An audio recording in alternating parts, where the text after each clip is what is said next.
압둘라 샤히드 의장님, 안토니우 구테레시 사무총장님과 각국 대표 여러분, 2년 만에 다시 유엔 총회장에 서게 되니 잃어버린 일상에 대한 소중함이 느껴집니다. 76차 유엔 총회 의장으로 취임하신 샤히드 의장님의 리더십으로 글로벌 위기 극복을 위한 국제사회의 지혜와 협력이 모아지길 기대합니다. 또한 지난 5년간 유엔의 발전과 개혁을 위해 헌신해온 구테레시 사무총장님의 연임을 축하하며 경의를 표합니다. 사무총장께서 역점을 두어온 평화유지 활동과 기후변화 등 지속가능 발전 목표에 큰 진전을 이루시길 기원합니다. 이번 유엔 총회가 코로나와 기후 위기로부터의 회복과 지속가능 발전이라는 희망의 메시지를 세계인들에게 줄 수 있기를 바랍니다. 의장님, 사무총장님, 각국 대표 여러분, 인간은 공동체를 이루어 사는 존재입니다. 인류는 공동체를 통한 집단지성과 상호 부조에 기대어 수많은 감염병을 이겨내며 공존해 왔습니다. 코로나 팬데믹 역시 인류애와 연대의식으로 극복해낼 것이며 유엔이 그 중심에 설 것입니다. 우리는 코로나 대응을 위해 국경을 초월해 유전체 정보를 공유하고 긴밀한 협업을 통해 백신 개발에 성공했으며 치료제 개발도 빠른 진전을 이루고 있습니다. 코로나를 이기는 것은 경계를 허무는 일입니다. 우리의 삶과 생각의 영역이 마을에서 나라로, 나라에서 지구 전체로 확장되었습니다. 나는 이것을 지구 공동체 시대의 탄생이라고 생각합니다. 지구 공동체 시대는 서로를 포용하며 협력하는 시대입니다. 함께 지혜를 모으고 행동하는 시대입니다. 지금까지는 경제 발전에 앞선 나라, 힘에서 우위를 가진 나라가 세계를 이끌었지만 이제 모든 나라가 최선의 목표와 방법으로 보조를 맞추어 지속 가능한 발전을 추구해야 합니다. 협력과 행동의 중심으로 유엔의 역할은 더욱 커질 것입니다. 유엔의 창립자들은 두 차례 세계대전의 참화를 겪으며 국제평화의 질서를 모색했습니다. 이제 유엔은 지구 공동체 시대를 맞아 새로운 규범과 목표를 제시해야 할 것입니다. 다자주의 질서 안에서 호혜적으로 협력할 수 있도록 국가 간의 신뢰를 구축하는 유엔이 되어야 합니다. 국제사회의 의지와 역량을 결집하고 행동으로 이끄는 유엔이 되어야 합니다. 유엔이 이끌어갈 연대와 협력의 국제 질서에 한국은 적극적으로 동참할 것입니다. 2차 세계대전 후 신생 독립국이었던 한국은 유엔과 국제사회의 지원에 힘입어 민주주의 발전과 경제 성장을 함께 이룰 수 있었습니다. 이제 국제사회의 책임 있는 일원으로 국가 간 상생과 포용을 위해 더욱 노력하겠습니다. 선진국과 개도국이 함께 공유할 수 있는 협력과 공생의 비전을 제시하고 실천하는 데 선도적 역할을 하겠습니다. 지구 공동체가 해야 할 당면 과제는 코로나 위기로부터 포용적 회복을 이루는 일입니다. 저소득층, 고령층과 같은 취약계층이 코로나의 위협에 가장 크게 노출되었습니다. 오랫동안 누적되어 온 경제 사회적 문제들도 코로나를 계기로 수면 위로 드러났습니다. 빈곤과 기아가 심화되었고 소득, 일자리, 교육 전반에 걸쳐 성별, 계층별, 국가별 격차가 커졌습니다. 유엔은 이미 수년 전부터 2030 지속가능 발전 목표를 제시하며 이러한 불균형 문제의 해소를 촉구해 왔습니다. 이제 유엔의 모든 구성원이 2030 지속가능 발전 목표 달성을 위해 더욱 진지하게 노력해야 합니다. 한국은 모든 사람, 모든 나라가 코로나의 위협에서 벗어날 수 있도록 함께하겠습니다. 코백스의 2억 불을 공유하기로 한 약속을 이행하고 글로벌 백신 생산 허브의 한 축을 맡아 코로나 백신의 공평하고 빠른 보급을 위해 힘쓸 것입니다. 지속가능 발전 목표 달성에도 앞장서겠습니다. 한국은 코로나 위기 극복과 새로운 도약을 위한 한국판 유질 정책을 추진하고 있습니다. 특히 고용 안전망과 사회 안전망을 확충하고 사람 투자를 확대하는 휴먼 유지를 통해 사람 중심의 포용적 회복에 힘쓰고 있습니다. 한국판 유질 정책의 경험을 국제사회와 함께 공유해 나가겠습니다. 개발도상국들이 함께 지속가능 발전 목표를 향해 나아갈 수 있도록 코로나 이후 수요가 높아진 그린, 디지털, 보건 분야를 중심으로 ODA도 확대하겠습니다. 지구 공동체가 해결해야 할 또 하나의 시급한 과제는 기후위기 대응입니다.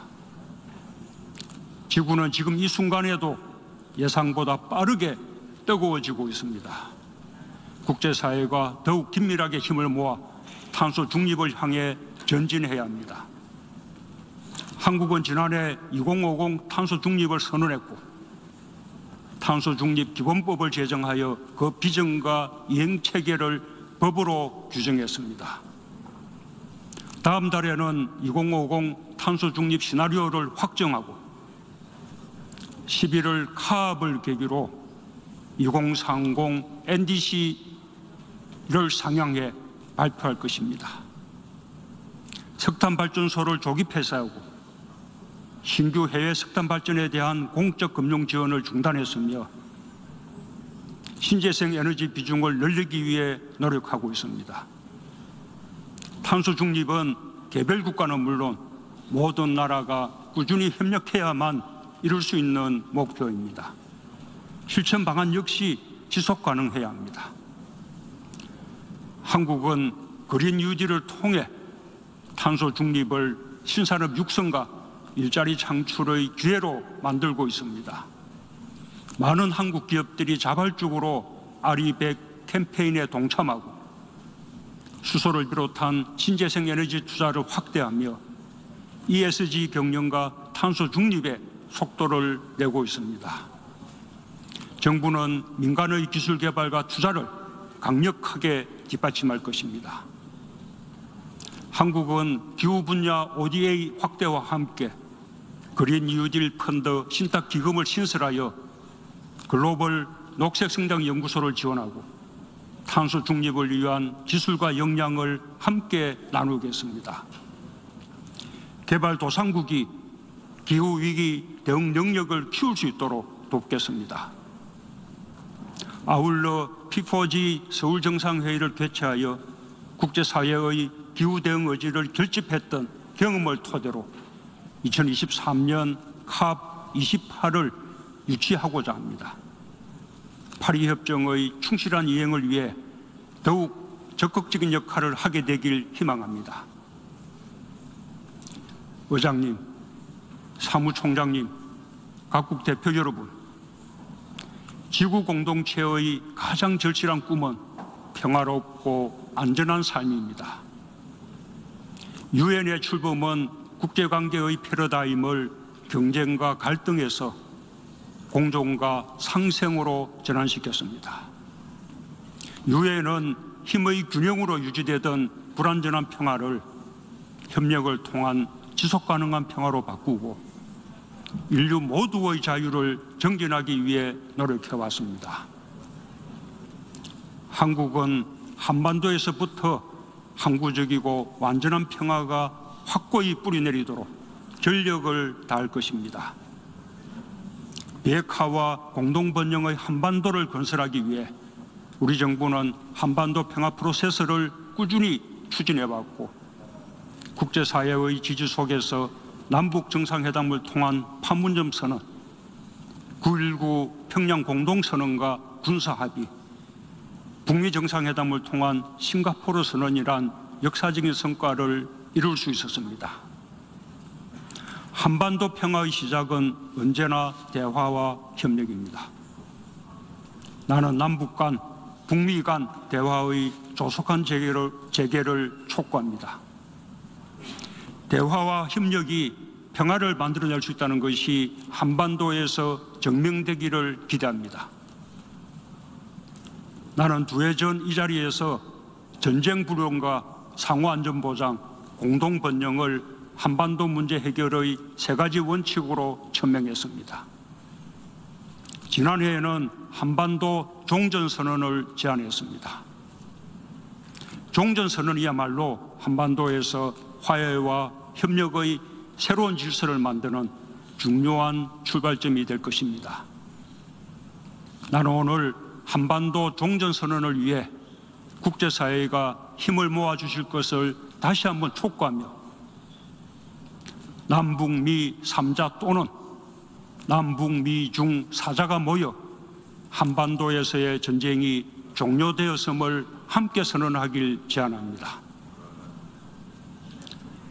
한국전쟁 당사국들이 모여 종전선언을 이뤄낼 때 비핵화의 불가역적인 진정과 함께 완전한 평화가 시작될 수 있다고 믿습니다. 마침 올해는 남북한이 유엔에 동시에 가입한 지 30년이 되는 뜻깊은 해입니다.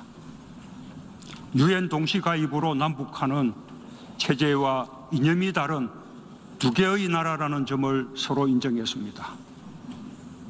하지만 결코 분단을 영속하기 위한 것이 아니었습니다.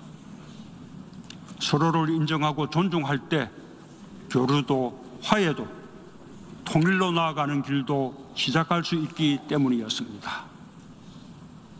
남북한과 주변국들이 함께 협력할 때 한반도의 평화를 확고하게 정착시키고 동북아시아 전체의 번영에 기여하게 될 것입니다.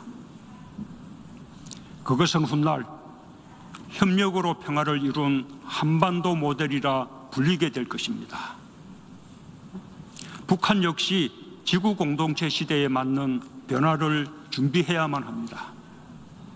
국제사회가 한국과 함께 북한에게 끊임없이 협력의 손길을 내밀어 주길 기대합니다. 이미 고령인 이산가족들의 염원을 헤아려 남북 이산가족 상봉이 하루빨리 추진되어야 합니다. 동북아시아 방역보건협력체 같은 지역 플랫폼에서 남북한이 함께할 때 감염병과 자연재해에 더 효과적으로 대응할 수 있을 것입니다. 한반도 운명 공동체로서 또한 지구 공동체의 일원으로서 남과 북이 함께 힘을 모아가길 바랍니다.